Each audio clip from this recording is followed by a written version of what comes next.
Assalamualaikum warahmatullahi wabarakatuh. Kami dari kelompok 6 akan melakukan penyuluhan tentang konseling KB. Perkenalkan, saya Yusuf Faisal Anwar. Di sini saya berperan sebagai moderator. Baik, perkenalkan, nama saya Sipa Udanar Fadila. Di sini saya sebagai mahasiswa. Perkenalkan, saya Sri Leri, saya sebagai pemateri keempat. Perkenalkan, saya Najwa Lida Karyana sebagai pemateri 2. Perkenalkan, nama saya Nengisa Nabul Jamila, saya sebagai pemateri pertama. Assalamualaikum warahmatullahi wabarakatuh. Perkenalkan, saya Silvi Landari, saya di sini sebagai kader. Baik, saya Meli Wulawaka. Di sini saya sebagai ibu. Saya Ria Daniarti, di sini saya berperan sebagai ibu hamil. Saya Syawahidi, di sini saya berperan sebagai istri. Saya Muhammad Iti Solehudin, di sini saya berperan sebagai suami dari Sri Wahyuni. Selamat menyaksikan. Ya, Assalamualaikum warahmatullahi wabarakatuh. Waalaikumsalam warahmatullahi wabarakatuh. Selamat pagi Bapak Ibu semua. Pagi. Perkenalkan, saya Yusuf Faisal Anwar di Mahasiswa Fakultas Komunikasi Semalaya.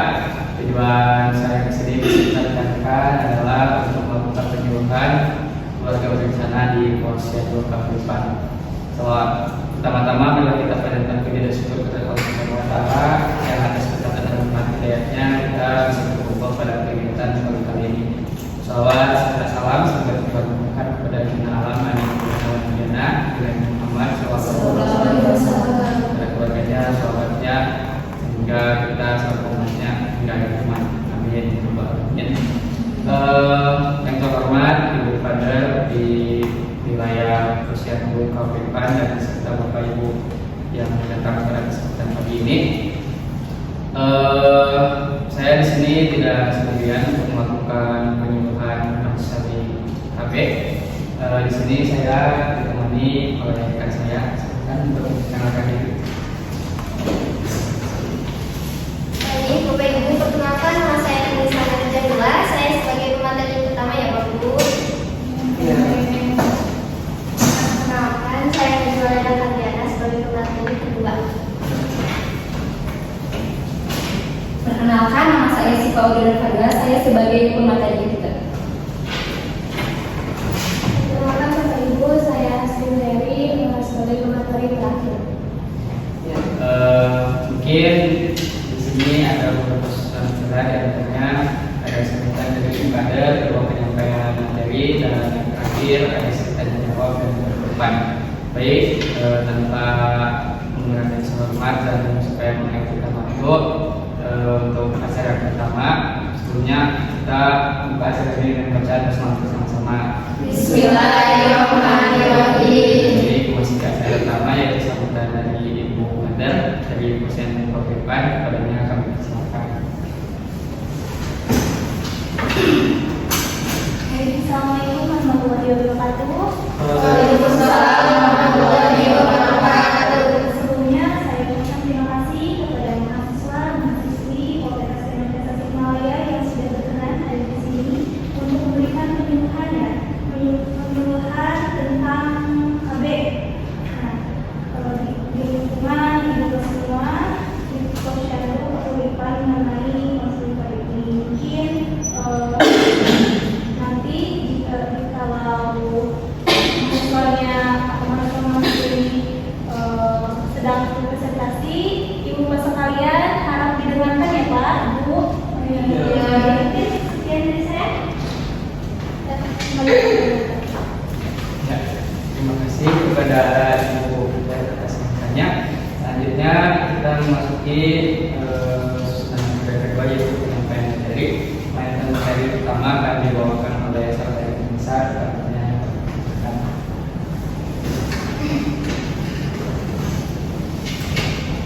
Assalamualaikum warahmatullahi wabarakatuh. Waalaikumsalam warahmatullahi wabarakatuh. Bagaimana Bapak Ibu hari ini? Alhamdulillah. Nah, sebelumnya Bapak Ibu di sini ada yang tahu nggak tentang KB? Apa itu KB? Keluarga berencana. Baik, benar sekali Bapak Ibu. Nah, di sini saya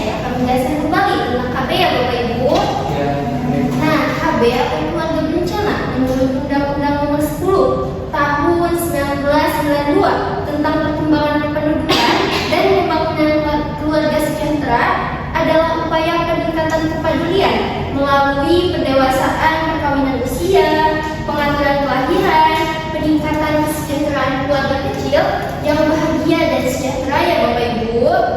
Ya. Nah, KB juga merupakan program pemerintah yang dirancang untuk menyeimbangkan antara kebutuhan dan jumlah kependudukan. Nah, perlu Bapak Ibu ketahui, gerakan KB telah dianggap masyarakat mendunia sebagai program yang berhasil menurunkan angka kelahiran yang bermakna. Nah, Bapak Ibu sudah tahu ya sekarang KB, apa itu KB ya? Nah, selanjutnya akan dijelaskan oleh rekan saya. Assalamualaikum warahmatullahi wabarakatuh. Waalaikumsalam warahmatullahi wabarakatuh. Baik, di sini saya akan menjelaskan tentang jenis-jenis KB. Nah, Bapak Ibu sudah tahu tentang jenis-jenis KB? Yang pertama itu ada pil KB. Nah, pil KB itu merupakan KB yang digunakan melalui mulut ya Bapak Ibu dengan cara diminum. Tetapi mempunyai kekurangan yaitu dapat membengkakkan badan. Apakah ada ibu yang memakai pil KB ini? Saya ya ada ibu. Ya. Jadi ini yang bentuknya.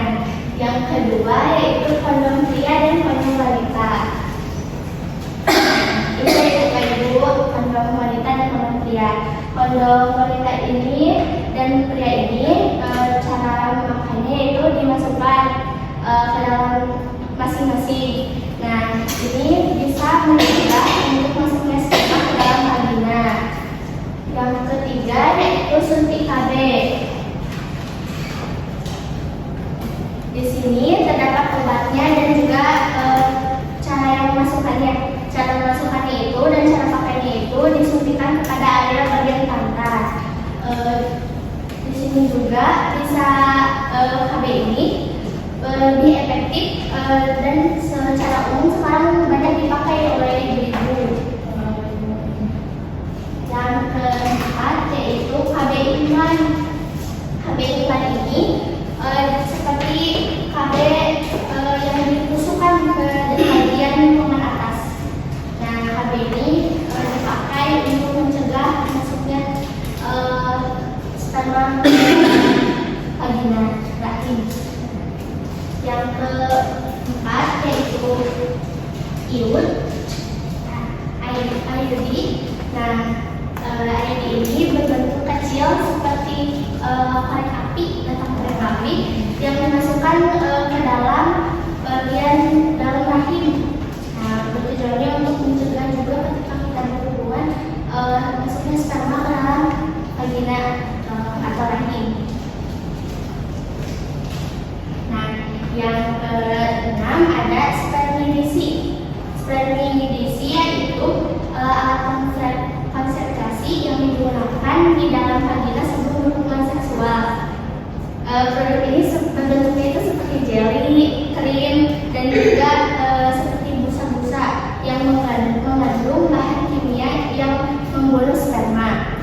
Kekurangannya kelebihannya itu harganya terjangkau dan juga kekurangannya itu bisa beresikokan iritasi atau infeksi. Yang ke-8 yaitu cervical cup. Nah, cervical cup itu merupakan suatu alat kontrasepsi yang berukuran lebih kecil dari sperma. Nah, umumnya digunakan dan berfungsi untuk menutup jalan sperma masuk ke dalam rahim. Kelebihannya itu yaitu harganya terjangkau dan juga bisa digunakan hingga 2 kali. Kekurangannya pemasangannya perlu dilakukan oleh dokter dan juga harus dilepas saat haid. Nah, yang ke-9 yaitu koyo atau EVA. Koyo atau EVA itu suatu alat kontrasepsi yang digunakan dengan cara ditempel pada bagian kulit. Nah, seperti di punggung kayak koyo gitu biasanya ibu-ibu. Nah, diganti setiap seminggu sekali selama 3 minggu. Kelebihannya itu tidak perlu dicopot pasang dan haid juga menjadi lebih lancar. Tapi terdapat kekurangannya juga yaitu harganya relatif lebih mahal dan juga tidak memberikan perlindungan terhadap penyakit menular seksual. Yang ke-10 yaitu cincin vagina. Cincin vagina itu jenis KB yang seperti cincin yang dimasukkan kepada vagina, ke dalam vagina, dan juga bekerja untuk melepaskan hormon yang sama seperti pil KB. Kelebihannya itu hanya perlu diganti sebulan sekali dan juga siklus harganya lebih relatif mahal.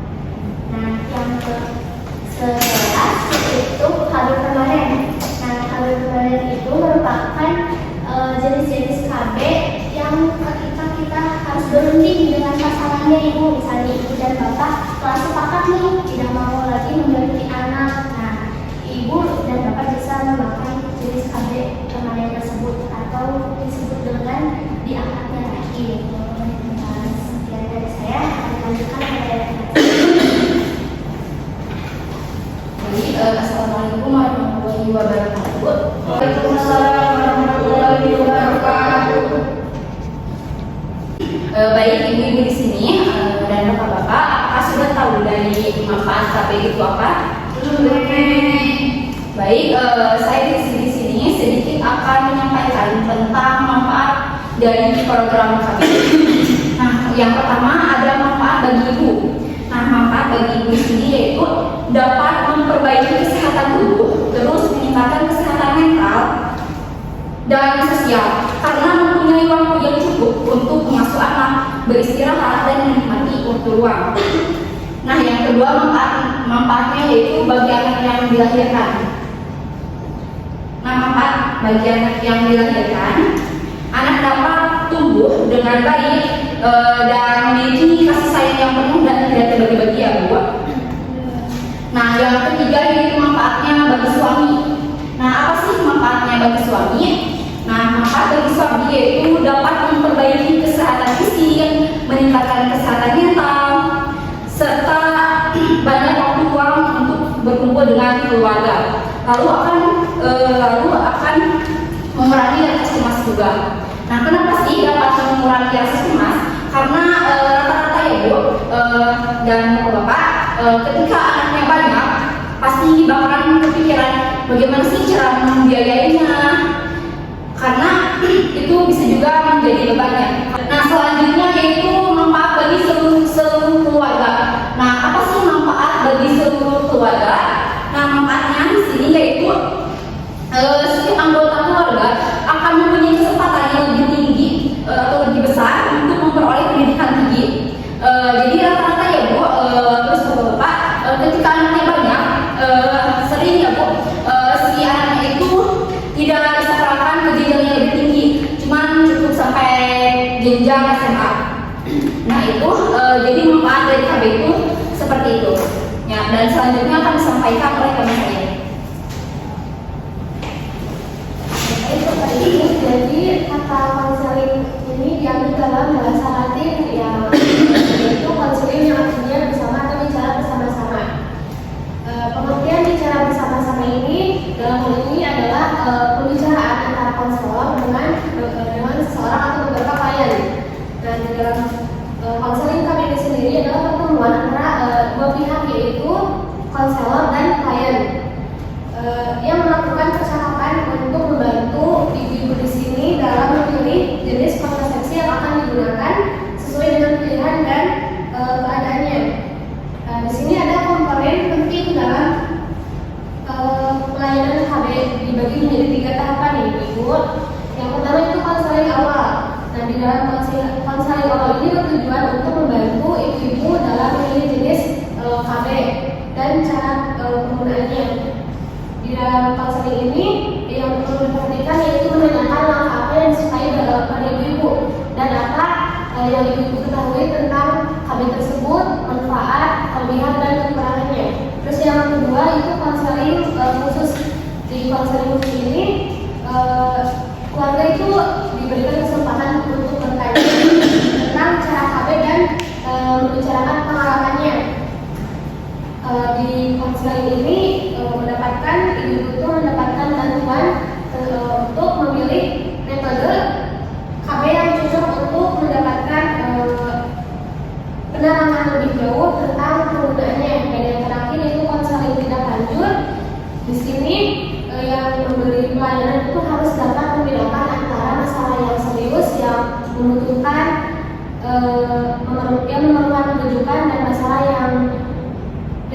yang dapat diatasi di tempat. Baik, kalau saya kembali ke Ya, terima kasih kepada semua peserta tadi sudah menyampaikan materinya.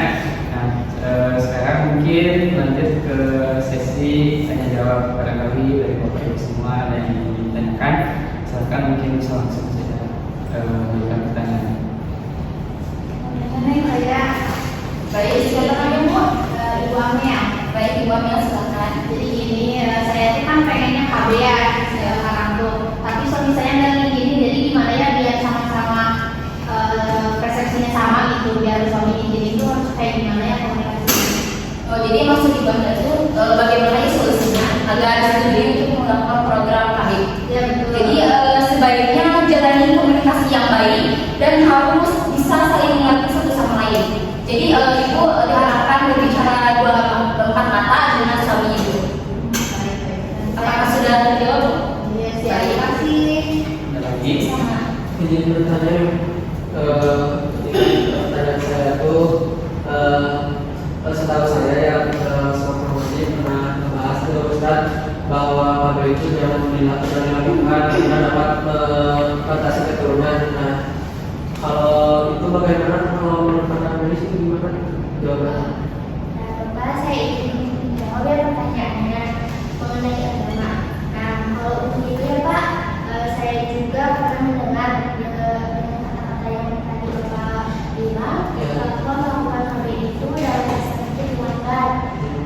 Karena sama dengan kita memutuskan keturunan kita sendiri gitu. Dibilang begitu, namun dalam pandangan medis itu KB itu berbeda ya Bapak. Dalam pandangan medis, KB itu bermanfaat untuk mengatur kehamilan, meningkatkan kesehatan anak, dan mengurangi angka kehamilan dan meningkatkan kualitas hidup pasangan. Namun penting juga untuk kita ingat bahwa setiap pasangan itu memiliki kebutuhan dan persepsi yang berbeda.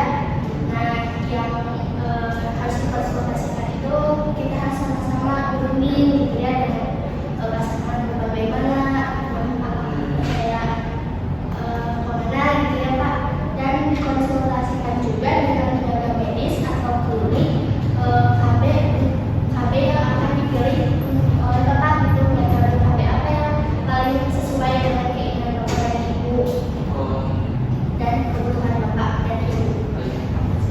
Jadi KB itu tidak terlalu dilarangkan ya, tapi diperbolehkan juga asal untuk keluarga yang tertentu yang harus KB gitu. Ya kayak gitu Pak. Dan tadi kan sudah dipaparkan ya tentang manfaat KB untuk ibu dan bapak juga.